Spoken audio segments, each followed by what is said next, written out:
আসসালামু আলাইকুম ওয়া রাহমাতুল্লাহি ওয়া বারাকাতুহু। ওয়ালাইকুম আসসালাম। আলহামদুলিল্লাহ ওয়া সালাতু ওয়া সালামু আলা রাসূলিল্লাহ ওয়া বা'দ।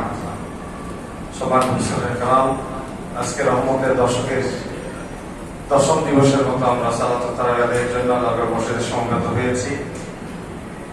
আগামীকাল থেকে মাগফিরাতের দিন শুরু হবে ইনশাআল্লাহ।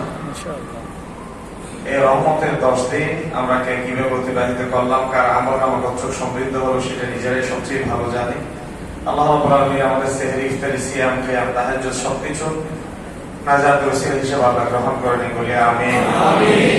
নামাজের ফরজের ভেতরে আমরা 2 নম্বর বিষয় গতকাল বলছিলাম শরীর পাক, কাপড় পাক, এই বিষয়টা নিয়ে বিশদ কথা বলেছি।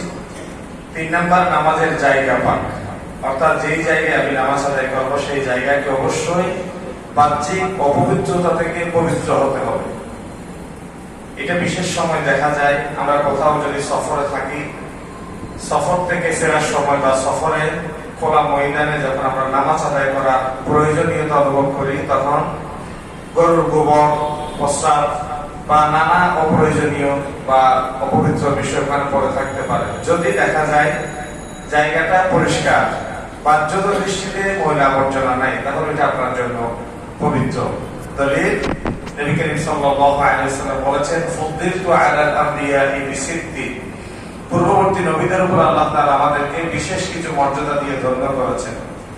তার ভেতরে একটা গুরুত্বপূর্ণ ব্যাপার হচ্ছে জুইলাত সুফুফানা কাসুফুফিল মালাইকা, আমার উম্মতের নামাজের কাতারকে ফেরেশতাদের বাইতুল মামুরে যেভাবে নামাজ আদায় করে, ঠিক বাইতুল মামুরে নামাজ আদায় করার মতো সোজা সাপটা কাতার আমার উম্মতের নামাজের কাতার। নাম্বার 2, সারা দুনিয়ায় ওয়াজুইলা লানাল আরদু মসজিদান ওয়া তুহুরা, সারা দুনিয়ার সমগ্র জমিনকে আল্লাহ তাআলা আমার উম্মতের জন্য মসজিদ বানিয়ে দিয়েছেন। সুবহানাল্লাহ। অর্থাৎ একজন রিকশাওয়ালা, তিনি রিকশা চালান, নামাজের সময় হয়েছে, রাস্তার ধারে তিনি নামাজ আদায় করতে পারেন। একজন কৃষক কৃষি কাজ করেন, নামাজের সময় হয়েছে, আইনের পাড়ে দাঁড়িয়ে তিনি নামাজ আদায় করতে পারেন। পৃথিবীর প্রত্যেকটা জায়গায় যদি বাহ্যত দৃষ্টিতে কোনো নাপাকি না থাকে, আমরা ওই জায়গাকে নিজের নামাজের জায়গা হিসেবে গ্রহণ করতে পারি। 3 নাম্বার, সারা পৃথিবীর সমস্ত জায়গাকে আল্লাহ তাআলা আমাদের জন্য পবিত্র করে দিয়েছেন তায়াম্মুমের জন্য। অর্থাৎ পানি নাই, তাহলে পানির পরিবর্তে মাটি বা মাটি জাতীয় বস্তু, মাটি বা মাটি জাতীয় বস্তু দ্বারা তায়াম্মুম করা যাবে সারা দুনিয়ায় যে কোনো জায়গায়। এই কথা এত ফটা করে বলার প্রয়োজন কি? বলে যে পূর্ববর্তী আম্বিয়া আলাইহিস সালামের উম্মতের ইবাদতের উপাসনার বিশেষ একটা জায়গা সুনির্দিষ্ট থাকতো, তাদেরকে ওই জায়গায় বিশেষ সময়ে গিয়ে ইবাদত করতে হতো। আর আল্লাহ তাআলা উম্মতে মুহাম্মাদের জন্য সারা দুনিয়াকে পবিত্র করে দিয়েছেন এবং সারা দুনিয়ায় নামাজ আদায়ের জন্য তিনি মসজিদ বানিয়ে দিয়েছেন। সুবহানাল্লাহ। তাহলে শরীর পাক, কাপড় পাক, নামাজের জায়গা পাক। 4 নাম্বার, সতর ডাকা। সতর শব্দের নিজের অর্থ হচ্ছে হিডেন, সিক্রেট, গোপন। সতর শব্দের নিজের অর্থ মাসতুর, যেটা আবৃত, যেটা ঢাকা। যেমন আমরা বলি মস্তুরাত মাউগুনানা, বলি না অনেক সময় আমরা কথা প্রসঙ্গে বলি ভাই, বন্ধু, অমুক সমুক, মস্তুরাত মাউগুনানা। মস্তুরাত মানে কি? সতর মানে যা আবৃত, যা ঢাকা, which is covered, যা ঢেকে দেওয়া হয়েছে, তাকে বলা হয়েছে মস্তুর, সতর। অর্থাৎ নাভি থেকে হাঁটু পর্যন্ত পুরুষের সতর। আর আমার মাদের সতর একদম মাথার চুল থেকে পায়ের তলা পর্যন্ত। তবে কেউ কেউ বলেছে হাতের তালু এবং পায়ের তালু, এটা সতর অন্তর্ভুক্ত নয়। ইভেন আওয়াজও সতর, আওয়াজও সতর। তো অনেকে প্রশ্ন তৈরি হয়, মাদের এই যে চেহারা, এটা সতর অন্তর্ভুক্ত কি না? অনলাইনে নেটে সার্চ করলে আপনারা অনেক তথ্য পাবেন যে ইদানিংকাল দেখা যায় যে মুখমণ্ডল খোলা রাখা জায়েজ। তো মুখমণ্ডল খোলা রাখা যদি জায়েজ থাকে, একজন মহিলার সুন্দর অসুন্দর সেটা তো প্রতীয়মান হয় চেহারার উপর। কেউ কি কারো হাত দেখে? কেউ কি কারো পা দেখে?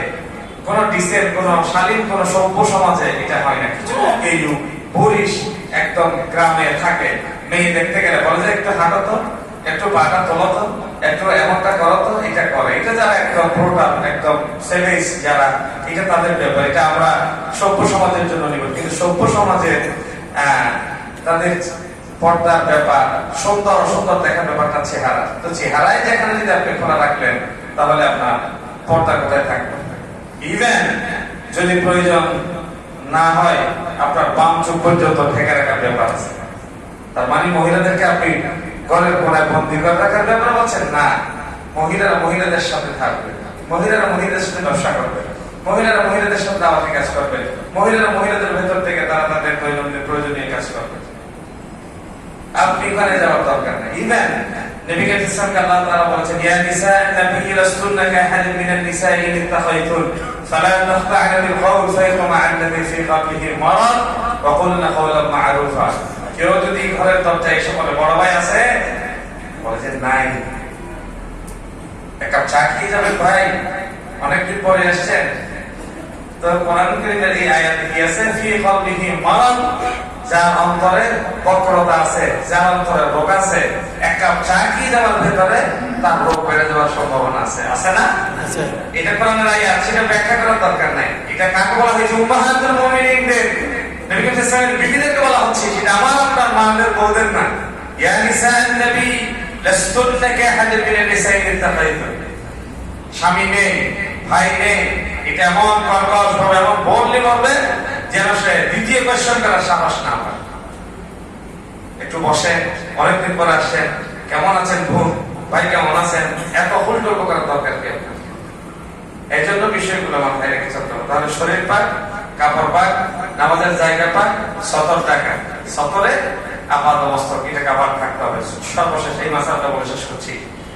আমাদের মাদের নামাজের পর সময়, আমাদের মারা তো আলহামদুলিল্লাহ ভারত, বাংলাদেশ, পাকিস্তানের এখানে মারা না বললেও ওনারা পর্দা করে, না বললেও ছেলে মেয়ে বিপদের জন্য ওনারা রোজা রাখে, না বললেও ওনারা সোমবার বৃহস্পতিবার আইয়ামে বীজের, অথবা ওনারা কত ইবাদত করে মারা, এটা বলতে হয় না আলহামদুলিল্লাহ। তারপরেও আমাদের মারা অনেক সময় কিছু বিষয় জানে না। কি? নামাজের সময় ওনারা কাপড় বদলায়, একটা হেজাব পরে। এই কাপড়ের ভেতরে যদি 1/3 অংশ খোলা হয়ে যায়, 1/3 মানে একটা হাত, কিন্তু উনি শাড়ি পরে নামাজ পড়ছেন, শাড়ি পরার ভিতরে হাতের বাহুটা খোলা হয়ে গেছে, নামাজ ভেঙে যাবে। অর্থাৎ পুরো মাথা একটা বডি, হাত একটা বডি, পা একটা বডি, বা শরীরের যে কোনো অঙ্গ প্রত্যঙ্গ একটা 1/3, 3 ভাগের 1 ভাগ যদি খোলা হয়ে যায়, সতর খোলা হয়ে গেল। তাহলে সতরেই যেখানে খোলা হয়ে গেল, তাহলে ফরজ যদি না থাকে নামাজ হবে? এটা ওয়াজ নয়, এটা ফতোয়া। এটা পৌঁছাতে হবে, কথাগুলো পৌঁছাতে হবে। যে সমস্ত মারা বড় হেজাব পরে, ওয়েলকাম, তাদের ধন্যবাদ। আর যারা বড় হেজাব পরে না তাদেরকে বলবেন বড় হেজাব পরে, যেন একদম টাকনো পর্যন্ত হেজাব বের হয়েছে, এই হেজাব গুলো পড়লে সেফ তারা। অথবা আমরা যে যুদ্ধ করি, মারাও কিছু যুদ্ধ করে না, একে কি বলে বোরকা নয়, এমনি যেটা সুতির কাপড়, মারা অনেক সময় বেসিক যে কাপড়টা বলে আর কি, এই বড় কাপড়টা পরবে। এই বড় কাপড়টা বলে একদম সেফ, আর লম্বা এটা, অথবা উপরে ঢাকে দিয়ে এটা করে করে পৌঁছাই দিবে। 1/3 খোলা হয়ে গেলে নামাজ শেষ হয়ে গেল। আল্লাহ তাআলা আমাদেরকে কথাগুলো বুঝে আমল করতে হবে। আসসালামু আলাইকুম ওয়া রাহমাতুল্লাহি ওয়া বারাকাতুহু।